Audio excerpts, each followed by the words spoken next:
Perdagangan manusia atau trafficking telah lama terjadi di muka bumi ini dan merupakan tindakan yang bertentangan dengan harkat dan martabat manusia. Hal itu merupakan pelanggaran terhadap hak asasi manusia, harkat dan martabat manusia yang dilindungi berdasarkan Pancasila dan Undang-Undang Dasar 1945.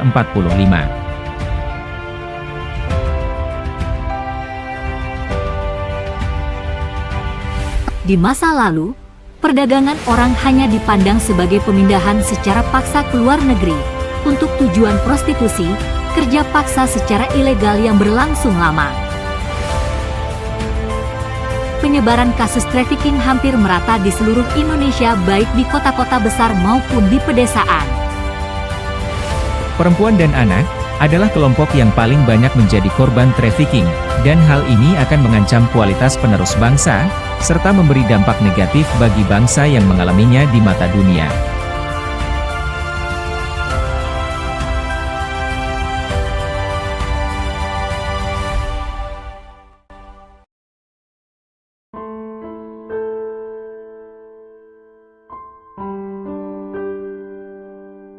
Aspek ketidakberdayaan, kemiskinan, ketidakmampuan dan pengangguran menjadi suatu permasalahan yang menghimpit, sehingga mereka merasa tidak punya pilihan lain dan ikut arus perdagangan anak, serta melalaikan prinsip-prinsip hak asasi manusia, di mana setiap manusia mempunyai hak yang sama untuk tidak diperbudak, tidak disiksa, menentukan kebebasan pribadi, pikiran dan hati nurani.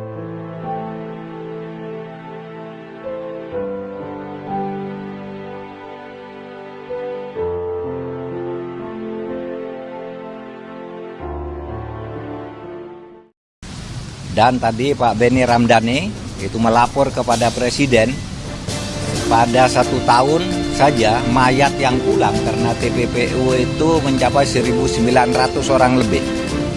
Khusus di NTT sampai dengan bulan Mei itu sejak Januari sampai Mei khusus di NTT saja sudah mencapai 55 orang mayat pulang karena perdagangan orang. Oleh sebab itu Presiden tadi menyatakan melakukan restrukturisasi Satgas, tim tindak pidana perdagangan orang, kemudian memerintahkan ada langkah-langkah cepat di dalam sebulan ini untuk menunjukkan kepada publik bahwa negara, kepolisian negara, TNI, dan aparat-aparat pemerintah yang lain itu bertindak cepat dan hadir untuk ini. Pemirsa, Kapolri Jenderal Listio Sigit Prabowo resmi membentuk Satuan Tugas Tindak Pidana Perdagangan Orang atau TPPO. Menurut Kadif Humas Polri Irjen Sandi Nugroho, Kapolri meminta Satgas TPPO segera ditindaklanjuti oleh jajaran kepolisian di daerah-daerah. Nantinya Satgas akan dibentuk di setiap Polda dan berada di bawah naungan Bareskrim Polri serta dikepalai oleh Wakapolda masing-masing daerah. Satgas ini bertugas memetakan dan menindak jaringan TPPO di Indonesia. Kapolri memastikan menindak tegas siapapun yang terlibat dalam tindak pidana perdagangan orang. Penegasan itu disampaikan menyusul perintah Presiden Joko Widodo untuk menangani persoalan tersebut dengan cepat.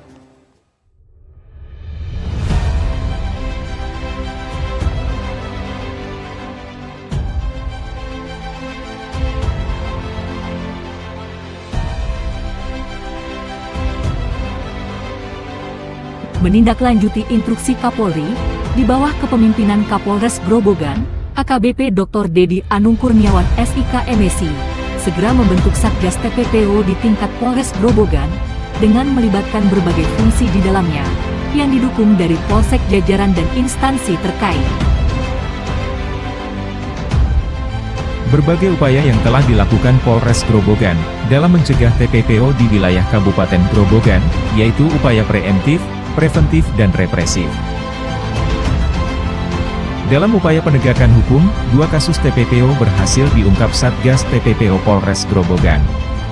5 orang tersangka dapat diamankan Satgas TPPO.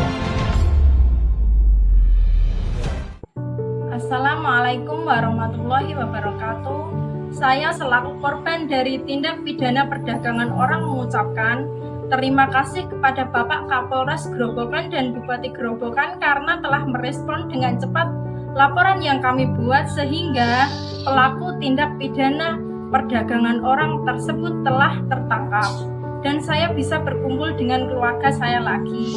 Wassalamualaikum warahmatullahi wabarakatuh.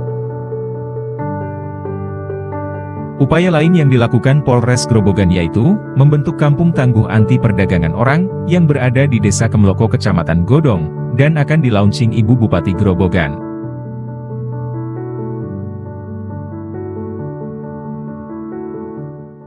Assalamualaikum warahmatullahi wabarakatuh. Pekerja Migran Indonesia atau biasa disebut dengan PMI adalah salah satu unsur terpenting dalam menggerakkan perekonomian dan juga kesejahteraan masyarakat. Pekerja migran yang ada di Kabupaten Grobogan, menurut survei terakhir yang dilakukan oleh para polisi RW dan juga Babin Kaptimas, ada sejumlah 4.213 orang. Hal ini tentu menunjukkan bahwa minat untuk menjadi pekerja migran di Kabupaten Grobogan ini sangat tinggi.